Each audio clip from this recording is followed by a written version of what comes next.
السلام علیکم، میں ہوں احمد ریاض بلوچ اور آپ دیکھ رہے ہیں وائس آف پاکستان۔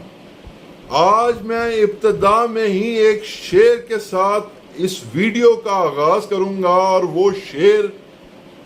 خود اپنے آپ میں اس پوری ویڈیو کا کرکس ہے، پوری ویڈیو کا مفہوم ہے۔ اور وہ شعر یہ ہے جی کہ کل جسے دیکھ کر ہاتھوں کو ملا کرتے تھے شیخ، کل جسے دیکھ کر ہاتھوں کو ملا کرتے تھے شیخ، وہ علم ہم نے اٹھایا تو برا مان گئے۔ اب یہ شعر میں نے کیوں اس آغاز میں آپ کے سامنے گوش گزار کیا، وہ اس لیے کہ کل یعنی کہ 6 اکتوبر کو پشاور میں ایک استاذہ کی جانب سے ایک پرامن دھرنے کا اعلان کیا گیا، اور جب وہ دھرنا اسمبلی چوک کی طرف بڑھا تو قانون رانا ثناء اللہ کی طرح ہی حرکت میں آیا، جسے گنڈے کی طرح تشبیہ دی جاتی ہے۔ اب آپ یہ دیکھیں کہ ماضی میں یہی تحریک انصاف جو کہ کے پی میں برسر اقتدار ہے، وہ یہ کہا کرتی تھی کہ اس میں کیا برائی ہے کہ اگر کوئی اپنا حق مانگنے کے لیے سڑکوں پہ آ جائے، اور اسی ہی حق کا اظہار کرتے ہوئے انہوں نے دھرنے بھی دیے، احتجاج بھی کیے، سب کچھ کیا۔ لیکن آج جب ان پہ اپنے پہ بات آئی تو پھر ایک دفعہ پھر پولیس کا استعمال کیا گیا، اور یہ بات مجھے کرتے ہوئے مدتیں گزر گئیں کہ پولیس کو ہمیشہ سیاسی معاملات کے لیے ہی استعمال کیا جاتا ہے، جس وجہ سے پولیس پرفارم نہیں کر پاتی۔ اور میں آپ کو یہ بھی بتا دوں، چاہے جو مرضی ہو جائے، اس ملک میں اس وقت تک قانون کی حکمرانی نہیں ہو سکتی، چاہے وہ عمران خان صاحب جتنا مرضی کیوں نہ کہتے پھریں، کہ قانون کی حکمرانی تب ہوگی جب ہر ادارہ اپنے اپنے حدود میں کام کرے گا۔ اب ہوا کیا کہ 5 اکتوبر کو دنیا بھر میں اساتذہ کا عالمی دن بنایا گیا، اور 6 اکتوبر جو کہ کل گزری، اس دن اساتذہ جو کہ پشاور سے اور دیگر اضلاع سے سرکاری اساتذہ تھے، انہوں نے اپنے حقوں کو، یعنی کہ جو معمول میں بات ہے کہ ایک حق کے لیے کوئی بھی انسان باہر نکل سکتا، اور وہ حق ان کا مطالبہ یہ تھا کہ ہمیں ایڈ ہاک بیسس سے ہٹا کر مکمل طور پہ بینیفٹس دیے جائیں، اور اس کے ساتھ ساتھ ہمیں مستقل ملازمت دی جائے۔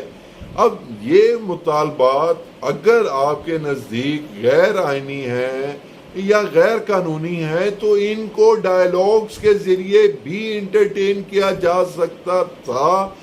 لیکن نہیں کیا گیا۔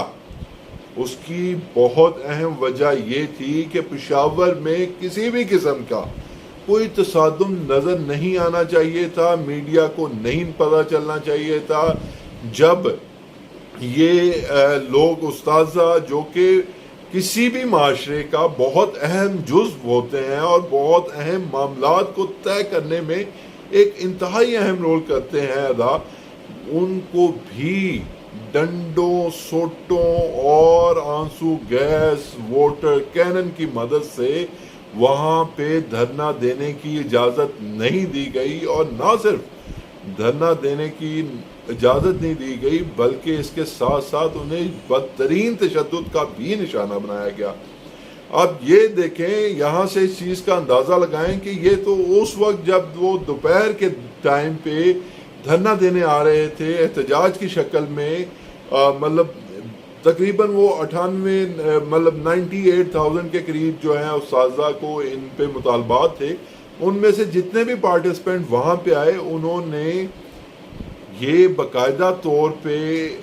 خود بھی انتظامات کر رکھے تھے کہ ہم وہاں پہ جا کے دھرنا دیں گے، لیکن انہیں نہ تو صرف دھرنے کی اجازت نہیں ملی بلکہ ان کے ساتھ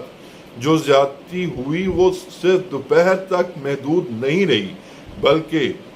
میری اطلاعات کے مطابق رات گئے، یعنی کہ تقریباً 6-7 بجے کل ان کو اساتذہ کو جو کہ ان کو لیڈ کر رہے تھے، معاف کیجیے گا، جو انہیں لیڈ کر رہے تھے، انہیں گھروں سے نکال کر گرفتار کیا گیا۔ اب آپ مجھے یہ بتا دیں، یہاں پہ جتنے بھی تحریک انصاف کے قانون دان یا کوئی لیگسلیشن کرنے والے ہیں، یہ بتائیں کہ آپ پہ تشدد پولیس کرے جب پنجاب میں پولیس نون لیگ کی ہو، جو کہ ہونی نہیں چاہیے۔ پولیس کو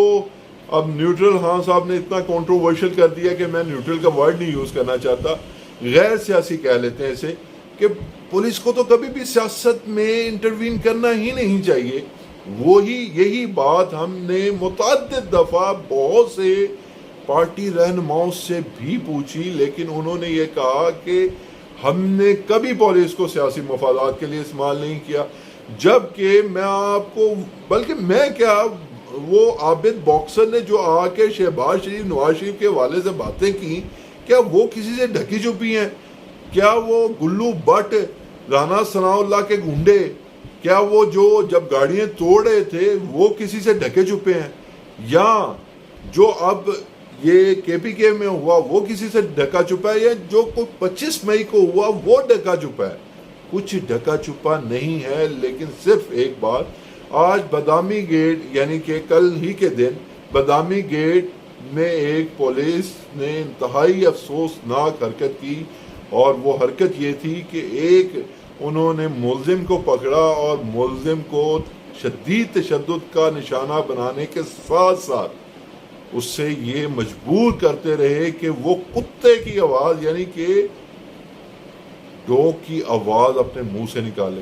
اب یہ دیکھیں انسانیت کہاں جاتی ہے، اور پھر وہ وزیر اعلیٰ نوٹس لیتے ہیں، وزیر اعلیٰ کے نوٹس کے بعد ایس پی آپریشن اس پہ فوری طور پہ آرڈر ایشو کرتے ہیں۔ یہ معاملات اتنی دیر تک نہیں سلجھیں گے جب تک پولیس کو سیاست سے دور رکھا نہیں جائے گا۔ اور میں آپ کو یہ بھی بتا دوں، جس دن آپ اسے پولیٹیکل ایکسرسائزز سے آزاد کر دیں گے نا، پھر دیکھیں، اب میں اب ایک آپ کو بڑی دلیل کے ساتھ ایک بات بتاتا ہوں، شاید میری دلیل آپ کے کام آ جائے۔ میں آپ کو یہ بتاؤں کہ اگر میں ہی غلط ہوں، میں ہی رشوت خور ہوں، میں ہی اپنے مفادات کے لیے اپنے بیٹوں سے جھوٹ بلواتا ہوں کہ جاؤ یار دروازے پہ کہہ دو کہ بھی پاپا گھر میں نہیں ہے، یا جاؤ جا کے دروازے پہ کہہ دو جی چاچو گھر پہ نہیں ہے، یا جاؤ جا کے کہہ دو جی وہ گھر پہ نہیں ہے، تو پھر میں بچوں سے کیسے توقع کر سکتا ہوں کہ وہ میرے ساتھ بھی جھوٹ بولیں گے کہ نہیں؟ وہ یقیناً جھوٹ بول سکتے ہیں، کیونکہ انہیں میں نے تربیت ایسی دی ہے۔ اب اگر پنجاب پولیس کی بات کریں تو پنجاب پولیس کو بھی جب آپ ڈی پولیٹیکل کر دیں گے، یعنی کہ سیاسی مفادات کے لیے استعمال کرنا چھوڑ دیں گے، تب آپ ایک اکاؤنٹیبلٹی کر سکتے ہیں۔ جیسے اگر میں نے اپنے بچوں کو جھوٹ بولنا نہیں سکھایا، میں نے اپنے بھتیجے بھانجیوں کو جھوٹ بولنا نہیں سکھایا، تو یقینی طور پہ میں ان سے جھوٹ کی توقع بھی نہیں کر سکتا۔ اگر وہ بولیں گے تو میں سرزنش کر سکتا ہوں، لیکن یہ اس وقت ہوتا ہے جب آپ کا اپنا دامن صاف ہو۔ تو میری تمام سیاسی جماعتوں سے یہی اپیل ہے کہ وہ پولیس کو اپنا کام کرنے دیں، انہیں یہ سیاسی معاملات میں نہ گھسیٹیں، تاکہ وہ میرٹ پہ کام کریں۔ معاشرے میں سے بہت سی برائیاں پولیس ختم کر سکتی ہے، پولیس صلاحیت رکھتی ہے، وہ کام کوئی بھی نہیں کر سکتا۔ اور میں آپ کو یہ بتا دوں کہ پاکستان کی پولیس واحد پولیس ہے جو کہ مطلب بیونڈ دی لیمٹس جا کے اپنے کرائم سین پہ مطلب جو معاملات ہوتے ہیں ان کے حقائق بیان کر سکتی ہے۔ تو جتنی دیر تک یہ پولیٹیکل ایکٹیویٹیز میں استعمال ہوتے رہیں گے، اتنی دیر تک یہ امید بھی نہیں لگائی جا سکتی۔ احمد ریاض بلوچ کو دیجیے اجازت اس ویلاگ سے۔ اللہ نگہبان۔